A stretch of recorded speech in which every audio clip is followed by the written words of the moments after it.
I dream and the world trembles. Hey guys, it's Lon Measy again, and in today's video, I'm going to be discussing how you can optimize your leveling to make the most gold, so that you'll be able to mount up right away at level 40, and also be set up for success at level 60. In Classic, and especially on a fresh server, gold can be very scarce, to the point that every opportunity that you can save or make gold you should take. So without further ado, let's count down the top 5 tips for saving or making gold while leveling up in Classic WoW. My very first tip for you is to go dual gathering while leveling. This almost always comes in the form of skinning plus either mining or herbalism. First, the reason that you want to take skinning by default is that it can be done efficiently while grinding, more specifically while you're killing beasts. This, combined with the fact that some of the beast farms are actually just really good for leveling and making gold in general, makes skinning one of the top choices for levelers all around. After you learn it, remember to go and pick up a skinning knife from your trade goods vendor. Now, with the launch of fresh new classic servers and the lack of liquid gold all around, oftentimes, especially early on, people don't even bother selling the leather on the auction house. And while doing this will significantly increase your gold per hour, you might just want to save up a tiny bit of leather from each level bracket, so that you can sell them for a bit of profit when people start to power level leatherworking at max level. Next, for your second profession, you can pick between mining or herbalism. And most people just pick based on the endgame crafting profession they're going to switch out skinning for. So for instance, if you're going to do alchemy at level 60, you should take herbalism, and if you're going to do engineering or blacksmithing, you would take mining. Personally, and also because I'm on a PvP server, just because of how important engineering will become in the endgame, I'm going to be taking mining. Not only because I myself need to level engineering at max level, but also since a lot of the people on my server will be doing the same, and really be driving up the prices of a lot of the ore. Now at the end of the day, you don't really have to take 2 gathering professions, because with Classic WoW there isn't really any correct way to play the game. For example, if you actually want to create gear for yourself while leveling. But anyway, I'm just going to put these tips out here for your reference. Moving on, my next tip might come as a surprise to some of you, because it is actually to level fishing and cooking while you're leveling. And the reason for this actually comes hand in hand with how scarce gold actually is in Classic World of Warcraft, especially while leveling. For instance, every stack of food you buy is going to cost you several silver, and that could really add up in the long run depending on the class you play. But with fishing and cooking, that's not only going to remedy your food costs, the amount of gold you can earn from them, even from low level fishes and food, is very significant. For example, in terms of fishing, the oily Blackmouth, Firefin snapper, and Stonescale eel are all going to be very valuable because they're used in late game consumables.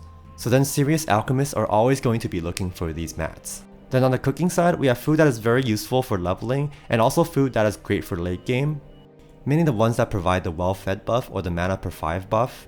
And you can not only use but also sell all these crafts on the auction house as you level up. Again, it might seem daunting to have to level fishing and cooking, but a lot of veterans can actually attest to their usefulness, especially when it comes to setting you up for the endgame, with the extra amount of gold you'll be able to earn along the way. For example, it's going to be incredibly important that you can afford a mount at level 40, because it's going to save you a lot of time in the long run. And remember, because of how long it actually takes to level 60, Classic WoW is really a marathon and not a race. Next up, my third tip is to utilize farming spots while leveling. And these are typically zones that not only provide a high value of vendorable items, but also drops that are actually coveted in the endgame. These could include drops like the Wicked Claw, which are used in the best in slot warrior helm, elemental mats, and even dragonling pets. And here I'm actually going to include a list of prominent farm locations that you can use at the appropriate level range.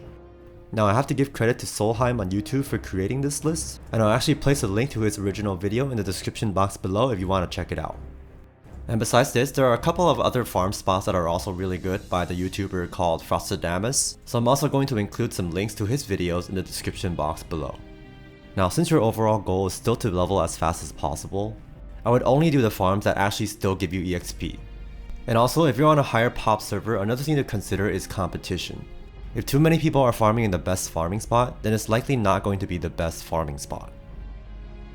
Moving on to our fourth tip, we have investing in Twink items on fresh servers. Now in case you don't know what twinking is, it's basically equipping a low level character with really powerful gear and using a setting to stop his leveling experience to keep it in a specific lower level PvP bracket. The most popular and most accessible form of this is level 19 twinking. And while there are many different sources of twink items, The most prominent location for them is probably going to be the Shadowfang Keep. And the reason that investing in Twink items really only works on a fresh server is that hordes of players are going to be leveling up at the same time and running through dungeons like the Shadowfang Keep, which means there's going to be an overabundance of these Twink items, not just because there's a lot of people running these dungeons, but also because most people aren't going to be twinking until after they hit max level anyway. And here I just have a list of the best items from Shadowfang Keep, which you should seriously consider snagging if you find one for a few gold on the auction house, or happen to find one during one of your own runs. Also, I'll include a link in the description box to a Twink guide, so then you can get an idea of the potentially good Twink items to look out for. And finally, for our fifth and last tip, we have saving where you can and leveling efficiently. On a fresh realm with a fresh character, and especially towards saving that 100 gold at level 40 to get your first mount, you'll want to cut down on as many unnecessary spendings as possible. And although this will sound counterintuitive, the first thing you shouldn't do is purchase every single skill from your trainer as soon as they become available. On the other side of the same coin, I also advise checking out some class guides to see which rotations and even spell ranks are the most efficient for your class to run. One of the interesting and kind of weird things about classic World of Warcraft is that different ranks of spells not only sometimes have different casting times, but also differ in terms of mana or resource efficiency. Thus, knowing which spells and abilities to cast in any given situation will serve you greatly in the long run in terms of saving time and gold.